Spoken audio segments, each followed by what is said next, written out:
Milena Baye, Soma demande, Milena Baye, Soma demande, Milena Baye. nous bénions des discussions de la revanche de l'air. Et quels sont nous bénis quand même?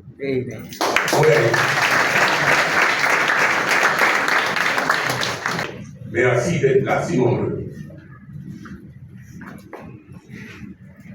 Je remercie les camarades de l'Alliance pour la patrie d'avoir organisé cette réunion meeting et de m'offrir l'occasion de présenter la gouvernance que je propose pour le pays à travers le thème par quel pouvoir remplacer la gouvernance autocratique actuelle. Avant toute chose, il faut faire l'état des choses, l'état des lieux. Chers camarades et chers amis, chers compatriotes,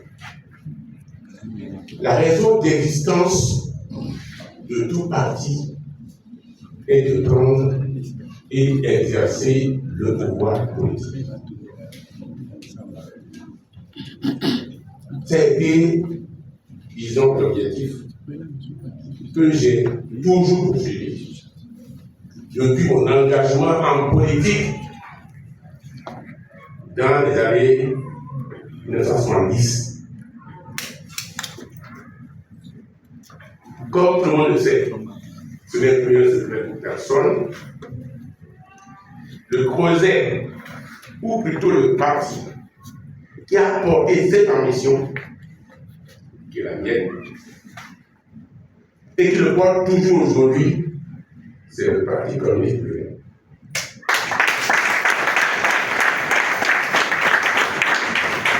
Ce parti n'a jamais nourri l'ambition de gouverner seul. À chaque étape importante de l'évolution de notre pays, il a cherché à nouer des alliances pour qu'ensemble, nous vivions le pays, le Bénin. Et ceci a conduit à la création, dernièrement, de l'Alliance pour la patrie, qui a pour objectif général la suppression du pacte colonial et l'édification d'une économie développée, indépendante et épanouie, se traduisant par mot d'ordre, produire ce que nous consommons et consommer ce que nous produisons. Face à la dépendance néocoloniale de notre pays, le peuple béninois s'est toujours battu avec des hauts et des bas. Et avec le peuple, j'ai toujours œuvré dans le sens résolu et constant de la libération de notre chère patrie. Je voudrais, en cette occasion solennelle, remercier les camarades, personnalités bien connues de ce pays, telles Thérèse Bamba et les parents de propriétaire aussi. Papa Pierre Baka, qui est côté, Assez André,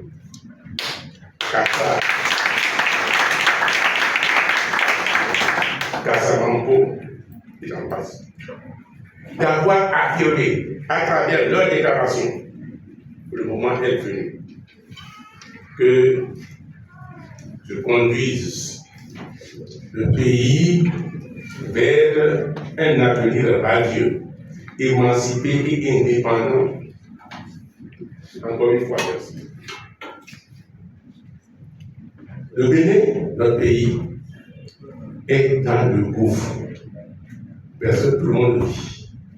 Et ce, malgré les énormes ressources dont le gorge le Bénin. On racontait le Bénin, des pays aux ressources limitées, c'est faux. Tout comme tout pays, du moins en Afrique, le Bénin regorge de ressources. malgré les ressources matérielles et humaines, notre pays est dans l'agonie et qu'il est un désespoir. La dépendance est énorme. Les libertés élémentaires à les faire. Tout le monde ou presque est d'accord pour qu'on en finisse avec ce régime.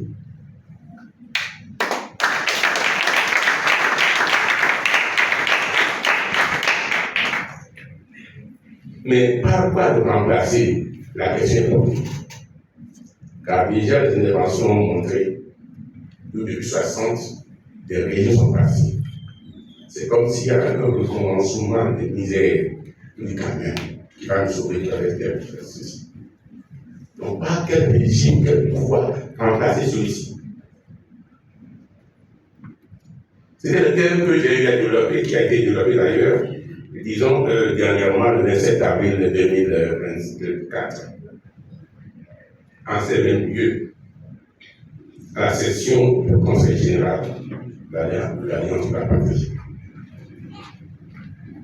La gouvernance patriotique, démocratique et de probité a instauré en remplacement de la gouvernance autocratique actuelle découle du diagnostic de l'état actuel des choses. Pouvoir de Patrice Talon, dénommé pouvoir de la rupture, qui nous grille depuis 2016, est l'un des pouvoirs les plus rétrogrades que notre pays ait connu. Les plus pilleurs du patrimoine national, les plus affameurs et oppresseurs du peuple en matière de liberté élémentaire. En fait, c'est le pouvoir qui, depuis 1964, a fait revenir les troupes françaises dans notre pays. Troupes françaises mises dehors par le président Armalédé à son frère. Elle fait revenir les troupes françaises sur la tombe ou sur la terre de Bianzin, Sakayelima, Biokela, Kaba, etc.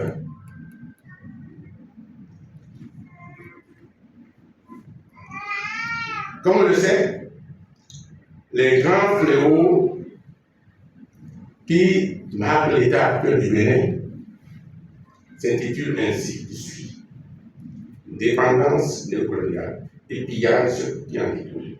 Deuxièmement, la faim généralisée qui frappe toutes les familles.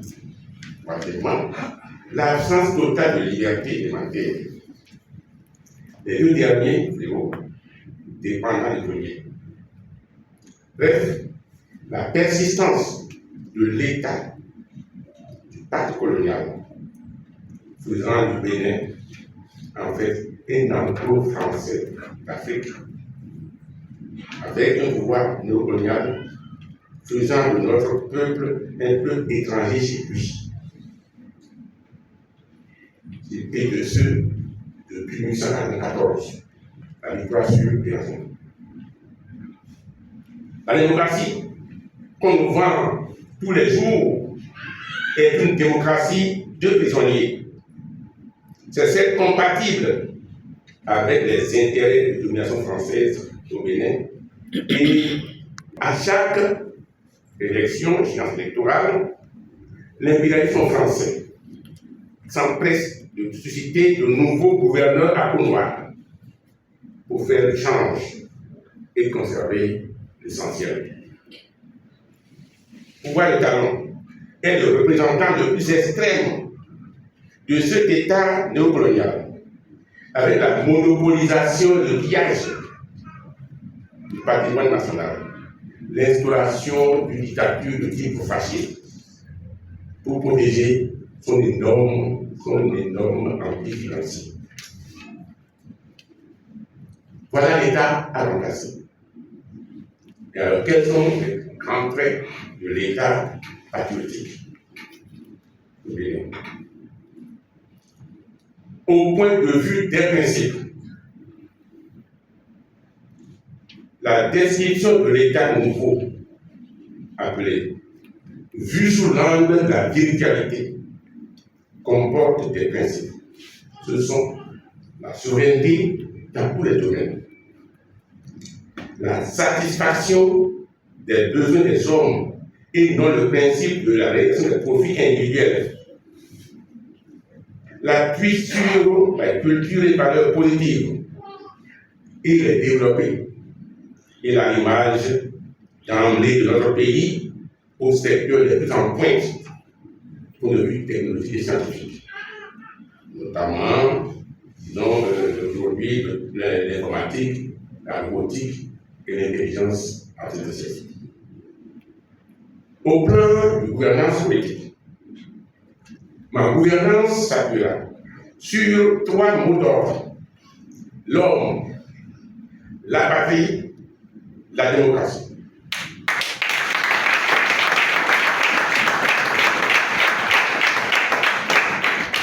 L'homme, placé au centre de toute préoccupation, car l'homme est la fin des choses, et non des intérêts individuels qu'on poursuit, on laisse mourir les gens, s'en fout. On licencie, on chasse des droits sans se soucier des conditions de vie. La patrie, c'est défendre par toutes les fibres béninoises, la patrie béninoise, la seule que nous ayons. Il nous avait accepté l'invasion, l'occupation, sous aucun prétexte, de la terre de nos aïeux par les armées étrangères. Troisième chose, la démocratie, axée sur la participation de tous les citoyens, et non pas seulement les solutions lettrées en français, les 15% non, de l'ensemble de la population,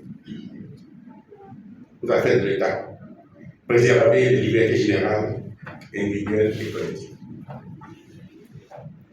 La gouvernance politique a instauré au Bénin, en termes de à la fois souveraineté extérieure et souveraineté intérieure.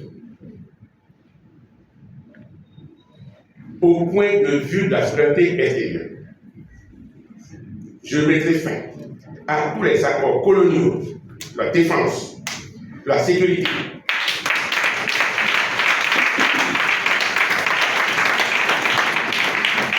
les accords économiques et monétaires du genre CFA, les accords nous liant à la francophonie. Comme je l'ai déclaré en mars 2021, à l'occasion de la campagne électorale présidentielle 2021, je cite: moi, chef d'État du Bénin, je prendrai par décret et ordonnance des mesures d'urgence suivantes. 1. La suppression immédiate des multiples taxes et impôts injustes qui affament et appauvrissent les hommes de chez nous. Ceci pour sauvegarder tous les hommes, plonger dans la misère, la famine et la précarité extrême, causant des tas de morts inconnus dans les maisons, les hôpitaux et les chaumières, et qui ne savent à quel sens se vouer. Tous les jours, on prie pour savoir qu'est-ce qu'on mangera aujourd'hui. Donc, des taxes nombreuses, au nom de l'autorisation des ressources propres exigées aux communes, on fait n'importe quoi. Et aujourd'hui, maintenant, c'est les policiers qu'on met devant pour accoter les populations. Je me réfère actuellement à tout ça.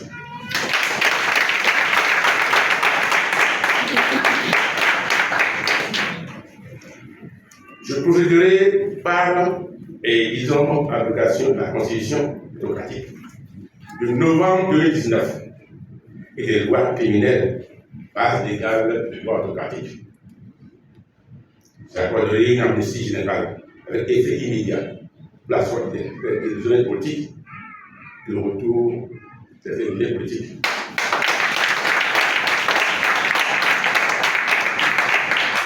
Moi, chef d'État du Bénin, je soumets au plan politique au référendum du peuple les questions existentielles s'y appellent. La suppression du français comme langue officielle.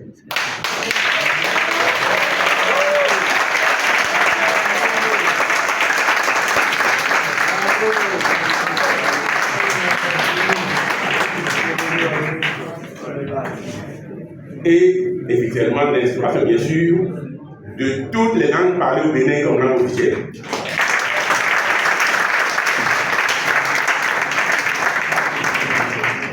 La création d'une chambre des autorités traditionnelles, c'est-à-dire nationales, au Parlement à Porte-Noire,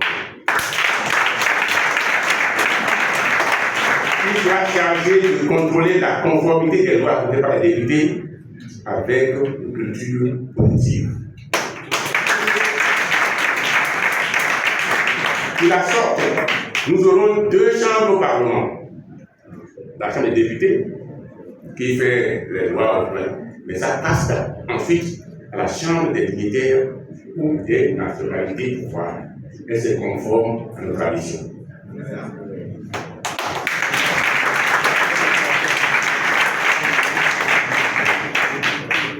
La représentativité des divers secteurs modernes au Parlement, travailleurs salariés, paysans, opérateurs économiques,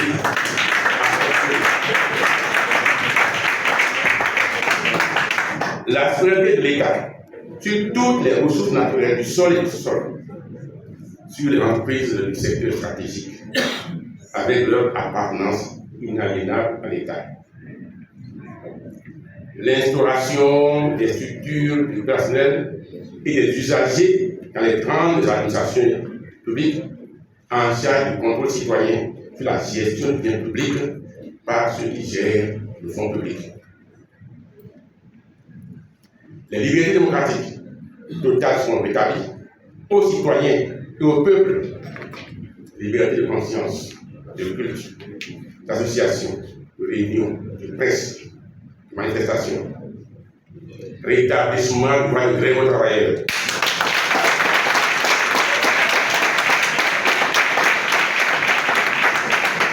Multipartisme intégral.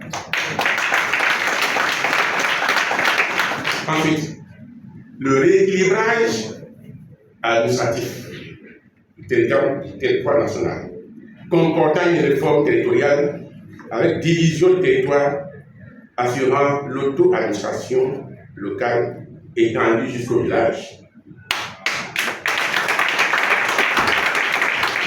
Le recentrage au point de vue administratif de la capitale de notre pays. Au plan économique, moi, chef d'État, je procède au retrait du Bénin du mois, bien sûr, la Côte-Nord. La création d'une monnaie souveraine.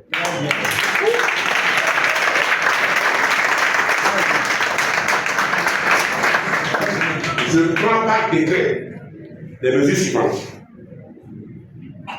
Les citoyens béninois, experts entreprises et disons producteurs et opérateurs économiques viennent en priorité dans l'attribution de tous les marchés publics.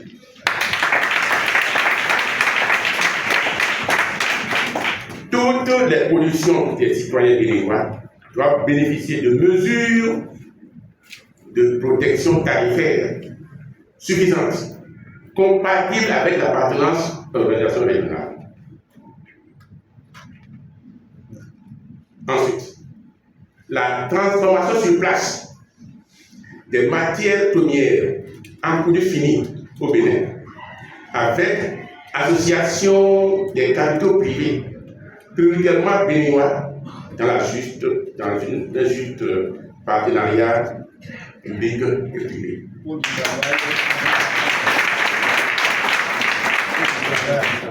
La création d'une banque d'État de développement industriel et d'une banque agricole, en lieu et place de ce qu'on appelle par exemple le Fonds national de développement agricole FNDA, qui donne la priorité au privé dans les bénéfices en poste des paysans. La création, disons, de grands secteurs étatiques de pointe, tels des complexes dans les domaines du logiciel, énergétique, atomique, nucléaire, électronique, biotechnologique. La création d'une haute autorité en charge de la coopérativisation des artisans et des paysans pour une rapide industrialisation. Au plan éducationnel, moi, chef d'État du Bénin, je prends les décrets portant l'instruction dispensée à tous les niveaux de l'enseignement dans les langues nationales et institution de l'alphabétisation obligatoire de toute la population dans les différentes langues. L'institution d'une formation technique moyenne généralisée avec la création de multiples écoles techniques et polytechniques sous la forme duale, c'est-à-dire associant théorie et pratique. La révision, d'abord l'écriture et la révision de l'histoire du Bénin.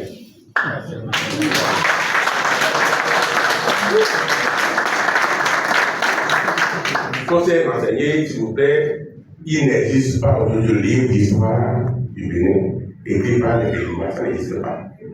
Nous sommes l'un des rares pays au monde, s'il le faut, qui n'est pas un livre d'histoire enseigné aux enfants. On aura l'histoire des peuples Gaya, de Batonou, ça, mais pas l'histoire des peuples.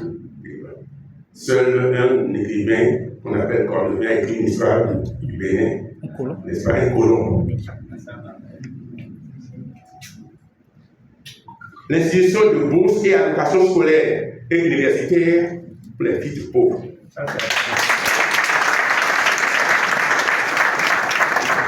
La redynamisation de l'Académie des lettres, sciences et arts qui est développée, en la transformant en Académie des langues, sciences et arts, avec une section de la faculté de la médecine mathématique, ainsi que des académies des langues nationales. La création d'instituts de recherche de haut niveau et d'écoles supérieures dans tous les domaines possibles, énergétique, énergie renouvelable, et solaire, etc. La réforme immédiate du secteur de la santé, avec pour objectif l'équipement de pratiques techniques des centres de santé, l'amélioration des conditions matérielles des personnels de la santé et la gratuité progressive de la santé aux travailleurs et au peuple avec application de principes sauver le malade d'abord et avant toute réclamation de paiement.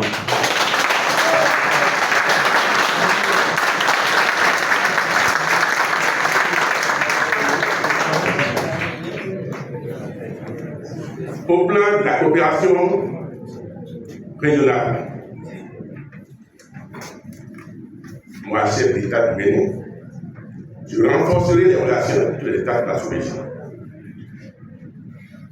Renforcerai les relations de coopération avec les pays de la sous-région, notamment le Nigeria, etc. Accorderai aux Béninois de la diaspora un statut permettant leur participation aux affaires politiques béninoises, y compris leur représentativité au Parlement. Alors, voilà ce que je disais déjà en 2021. J'ajoute des choses actuellement, parce qu'il y a évolution. Donc, je dis ceci. À cela, j'ajoute aujourd'hui. Je mettrai fin immédiatement au traité signé par le président Talon avec Macron à l'Élysée en février 2020.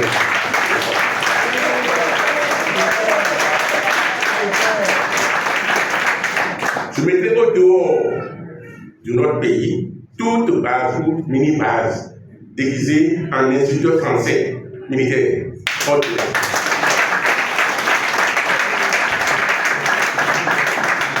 Je présenterai au nom du Bénin des excuses publiques au peuple du Niger.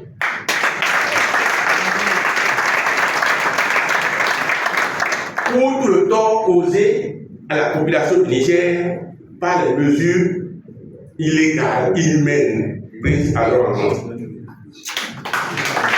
Surtout avec le fait qu'on leur privé les hôpitaux des médicaments bloqués aux frontières. C'est avéré des relations privilégiées avec les pays de la sous-région, notamment ceux de l'AES.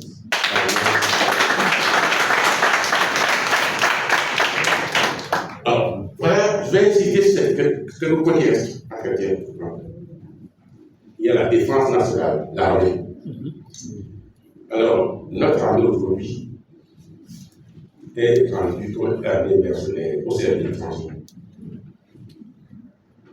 Il faut réhabiliter l'armée en la sortant de l'état de ruine actuel, ruine matérielle, ruine de formation, conditions misérables des hommes en armes, et faire une armée moderne.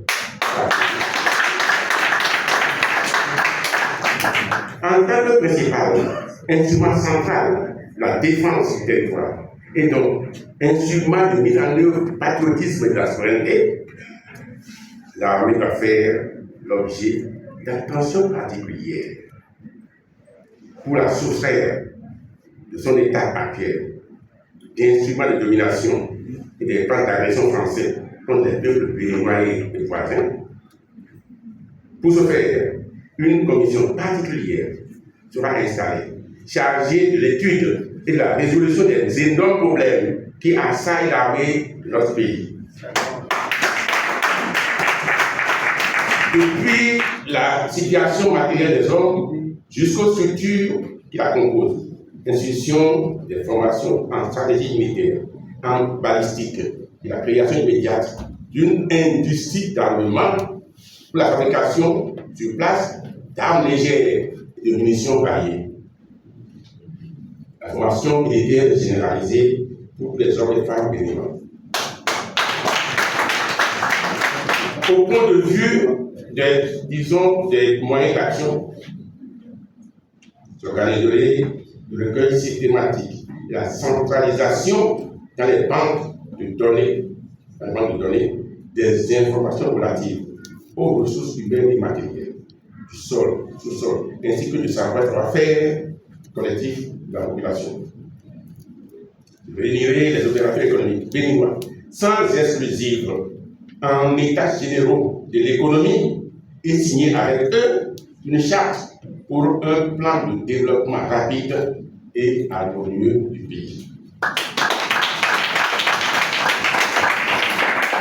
Comme je l'ai dit plus haut, je procéderai à l'écriture de l'histoire du Bénin et la révision contenue actuelle de l'histoire, telle écrite et enseignée à tous les niveaux. Au plan de quelques indications en termes de processus d'industrialisation. Comment et tous, n'est-ce pas, se développe un pays. Mais parmi les secteurs initiateurs de développement d'un pays, il y en a deux qui sont importants et qu'on ignore souvent. L'énergie et le textile. Les pays qu'on parle actuellement par l'Éthiopie, les textiles, c'est important. Il fait un grand barrage à l'Éthiopie. Avec l'énergie pour le textile, parce que le textile est énergivore. Il faut le textile. Il faut s'habiller. Parce que le textile, dans le cadre de transformation et du conditionnement des produits agricoles, constitue la première base d'un développement rapide et harmonieux. Il apparaît aujourd'hui que les friperies, les prêt-à-porter, constituent de véritables fléaux pour le Bénin, à éradiquer immédiatement. Si on veut ardemment aller au développement industriel, et dans notre pays, l'un des gros producteurs du coton, c'est un véritable crime d'exporter toute la production à l'extérieur pour aller créer des richesses là-bas, la misère ici. Il suffit de penser que l'on décide aujourd'hui d'habiller nos écoliers et élèves en kaki made in Bénin et de faire habiller nos corps de militaires paramilitaires en made in Bénin. On est parti pour une situation.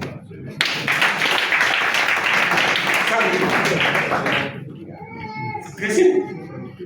Alors, que dire de l'expérience en cours qu'on appelle GDIZ, motivé. Donc, on prend tous les jours. GDIZ, alors, pourquoi cette histoire-là ne marchera pas? La logique du projet GDIZ, donc c'est la logique de la Banque mondiale, c'est produire à bas coût, avec exploitation esclavagiste des ouvriers, pour essentiellement l'exploitation des ouvriers. Autrement dit, c'est délocaliser au Bénin la production de certains produits nécessaires pour les autres là-bas et produire à partir du produit. Donc, pour la consommation extérieure, ils vont prendre l'intérieur. Alors, c'est dire donc que, comme c'est dire à la volonté extérieure, ça va finir quand ils n'en vont plus à l'extérieur. Mais avec ce cas particulier, que l'expérience pour presque élèves voyager à cause de deux servitudes importantes. La première, c'est le coût exorbitant de l'énergie au Bénin. Deuxième chose, la monnaie béninoise surévaluée qui rend le produit béninois trop cher par rapport aux pays voisins. C'est grave. Maintenant, parlons de l'énergie. Que faire? Quel programme? Il faut d'abord penser multiplier l'énergie solaire pour la domotique, c'est-à-dire les rails domestiques. Et mettre l'accent sur l'énergie nucléaire pour le solar.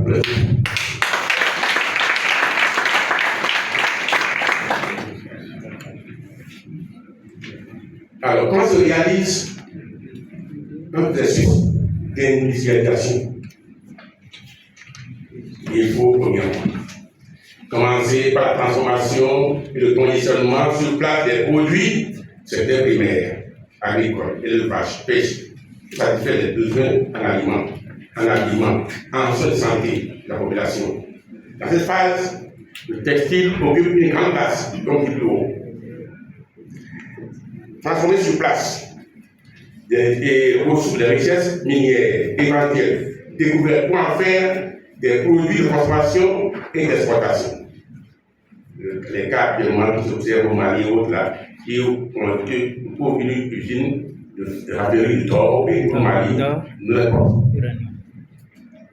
Aider à la coopérativisation des artisans, en le sens de leur regroupement en grande manufacture et en fabrique avec l'aide de l'État. La formation continue des artisans pour le maintien de base constante de leur niveau technique. Œuvrer à la coopérativisation du secteur agricole, c'est-à-dire au regroupement des petites exploitations agricoles trop nombreuses pour les transformer en agro-industrie. Tout cela, on appelle ça industrialisation primaire. Les celles secondaires, c'est plus il faut aller vers les sous-traitants. Mais un dernier sujet s'impose, c'est l'école.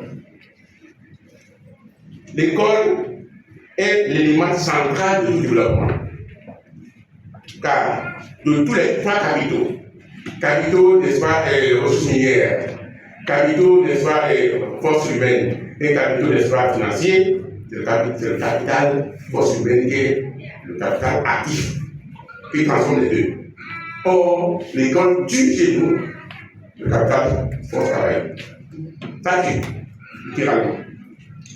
Et l'école coloniale a servi à enchaîner la force principale de la production au Bénin, la force de travail, avec le paradigme suivant: produire avec un minimum de libération de la force de travail pour les besoins de la métropole et non pour les besoins de Bénin. Pour cela, nous pouvons utiliser les méthodes suivantes. 1. Dans le contenu de l'enseignement, on donne le moins possible des connaissances scientifiques.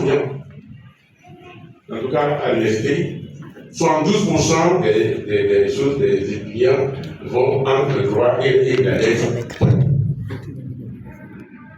2.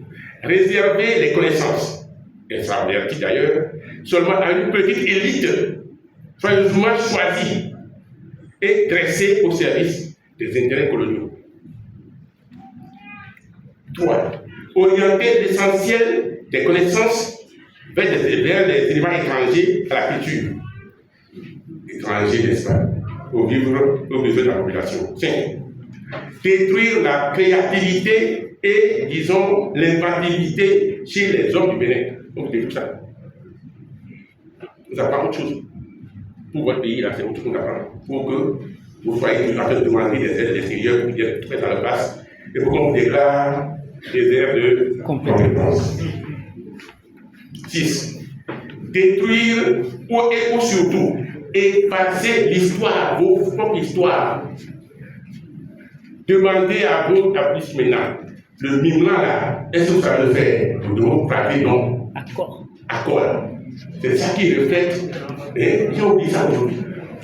Les enfants, nous savons que même les gens de la zone maintenant, si on dit mime, comme ils ont les gens ne pas ça. Ou bien, c'est ça qu'on appelle détruire, effacer l'histoire. Or, sans histoire, un peu plus de développement, jamais. Cette école devra être, cette école donc, destinée à former des commis expéditionnaires coloniaux, des interprètes au siège du pouvoir colonial, continue d'exister sur lui, et le fonctionnaire en répétiteur des cultures françaises, de leurs choses, faut la mesure dont par le passé. Ne crée pas chez eux. Il répète. Cette école, nous voulons immédiatement la changer.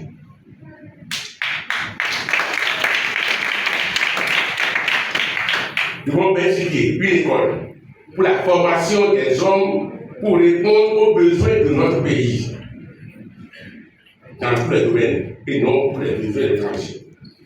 Tels sont, chers amis, camarades, patriotes, les grandes lignes de la gouvernance patriotique et démocratique que j'entends instaurer dans le pays si le peuple le veut.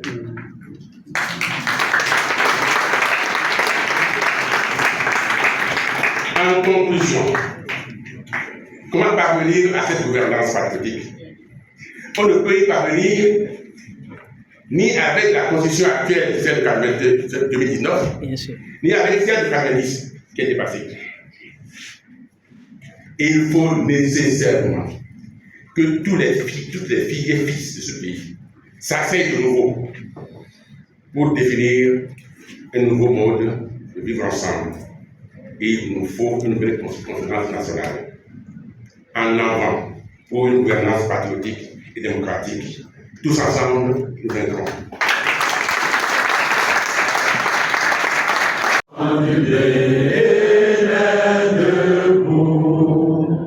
Jadis à son appel, nos aïeux sans faiblesse, ensuite avec courage, plein d'allégresse, livrés au prix du sang, des combats éclatants, accourez vous aussi bâtisseurs du présent, plus fort dans l'unité chaque jour à la tâche, pour la postérité construisez sans relâche, enfants du Bénin debout, la liberté de cri sonore rechante au premier feu de l'aurore.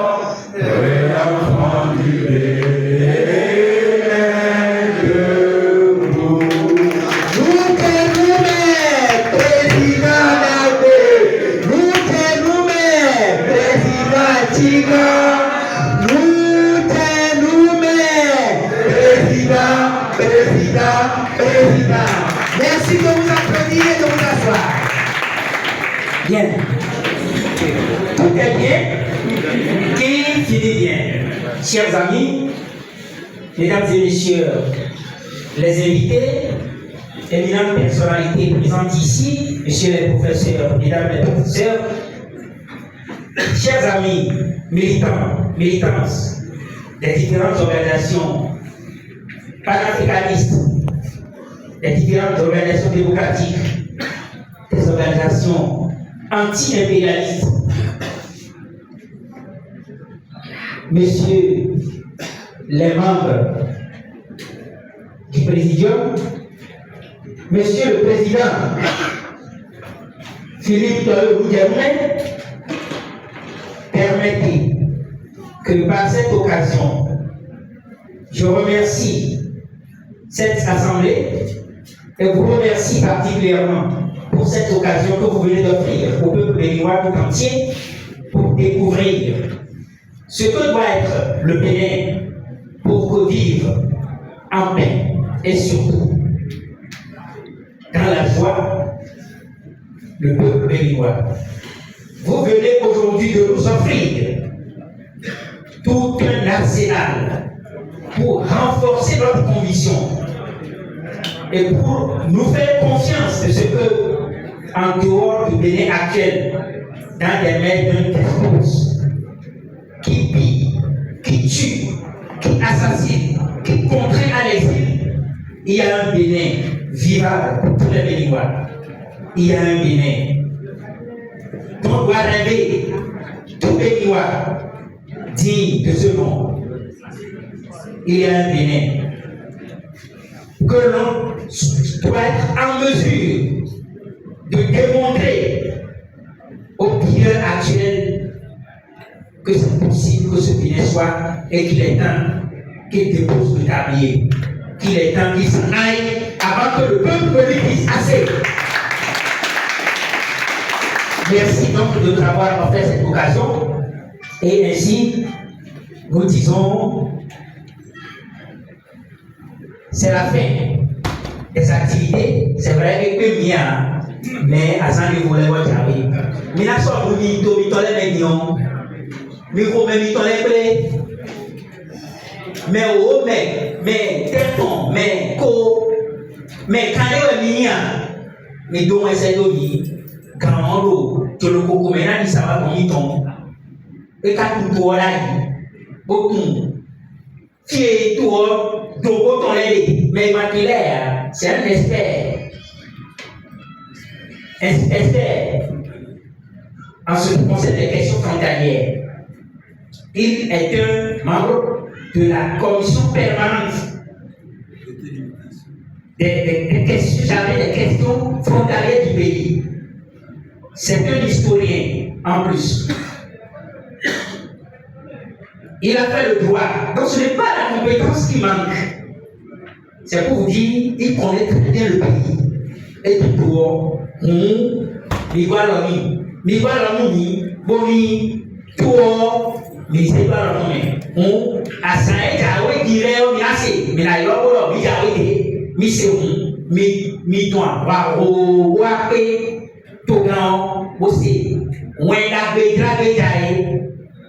je vous dis, sur ces mots, la conférence est donc terminée. Merci, bon retour à chacun et à tous.